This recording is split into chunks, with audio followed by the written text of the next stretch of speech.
My contract with the American voter. My contract with the American voter begins with a plan. begins with a plan. Begins with a plan to end Government corruption. When we win on November 8th, we're going to Washington, D.C. to drain the swamp. And believe me, it will happen. I'm really good at things like that.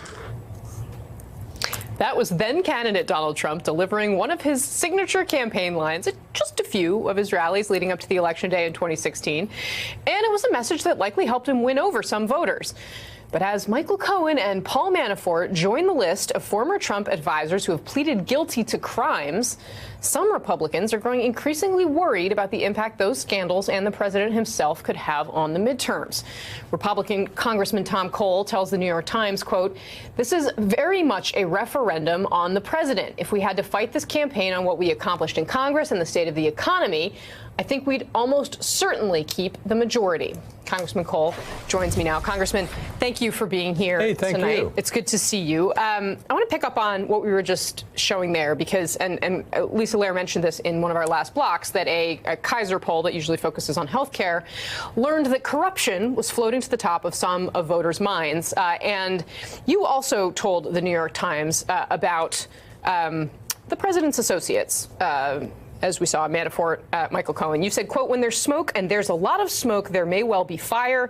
Anybody who says this is not disturbing is not being honest." And you go on to say your advice to any candidate would be keep your powder dry, don't rush to attack or defend anybody because you just don't know enough to have a reaction you can still defend 3 months from now. Now, first of all, I mean, do you think that there is corruption among the president's inner circle? No, well, if you're talking about his inner circle as president, no. I mean, if you're talking about John Kelly and you're talking about Kellyanne,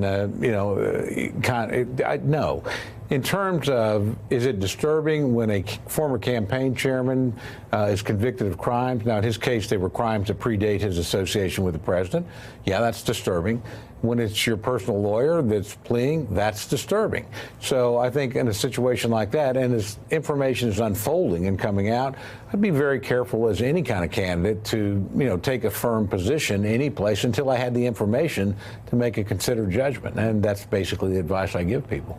How worried are you about this idea as well that the president is telling Republican-based voters everything's going to be fine? It's fake news that there's going to be a blue wave. Well, again, I'm not worried about that a lot, quite frankly. Look, everybody's had a bad midterm since 2002. Didn't matter who it was, Republicans or Democrats. So midterms are going to be tough regardless. But in this case, I think most voters understand there's a lot at stake here. There's no question the Democratic base is highly energized. It has been, frankly, throughout the last 18 months. I think our base gets more energized as you approach the election. So I actually think both bases will actually turn out pretty well. And do you think that the numbers that, we've seen these the poll numbers among Republicans for the president are extraordinarily high, in the 80s, sometimes in the 90s.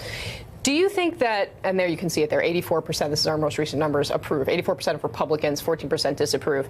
Do you think that there's still as many Republicans as there were before? I mean, how much damage is this president doing? Are you seeing people leave the party? How much damage are you seeing? No, I'm really not, actually. And frankly, the Democratic drift to the left, and sometimes it's more than a drift, it's a stampede in some districts, has probably helped Republicans because I don't think they're much of an alternative to most Republican voters.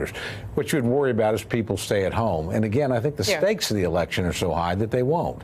I mean, I think our energy level, I've seen a lot of polling, actually is about what it was in 2010. The big difference is Democratic energy is much higher than it was in 2010, or even in elections like 2012 where they were successful. So, we're not going to be able to dampen down Democratic energy. So you better really work your own district and your own voters hard. Make sure they come out and vote. I feel like I'm getting a slightly different Tom Cole on TV than I was reading in the New York Times. No, you're not. You're not. I mean, look, I think this election, no question we'll lose seats. There is a question whether or not we'll lose the majority. In the Senate, I feel pretty good about where we're at. In the House, I actually think the things we can control, we've done a pretty good job. Our committee's good. We have good issues to run on. Our candidates are good. But again, nobody's had a good midterm in a long time. As I told you when we were chatting off camera, look, Ronald Reagan lost 26 seats in a midterm. He's a pretty Fair. good president. So again, I don't think we're seeing something unusual. And if anything, the fact that we got unemployment at 3.9, with Ronald Reagan it was 10.1, we've got something like a 4% growth rate, those things help a lot. Do you think that President Trump is damaging the Republican Party? No, I think, look, Not at all? We've had 2 years that have been very successful in terms of policy goals. You know, this president is a very unorthodox, very unusual president.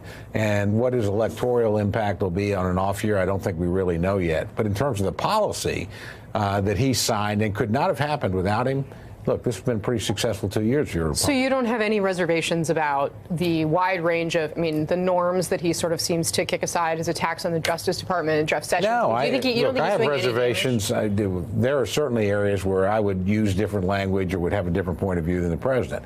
But politically, the reality is, you know, cut taxes, done deregulation, rebuilding the military, a lot of things, frankly, the Democrats agree with, like human trafficking, opioids, trying to do something to help our veterans.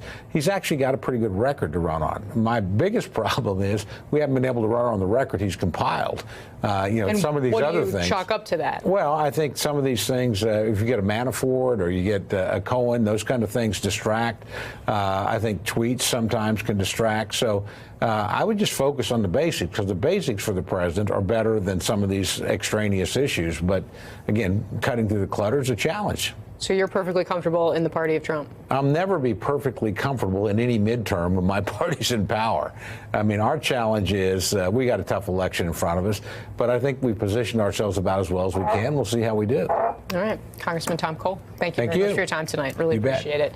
Hey there, I'm Chris Hayes from MSNBC. Thanks for watching MSNBC on YouTube. If you want to keep up to date with the videos we're putting out, you can click subscribe just below me or click over on this list to see lots of other great videos.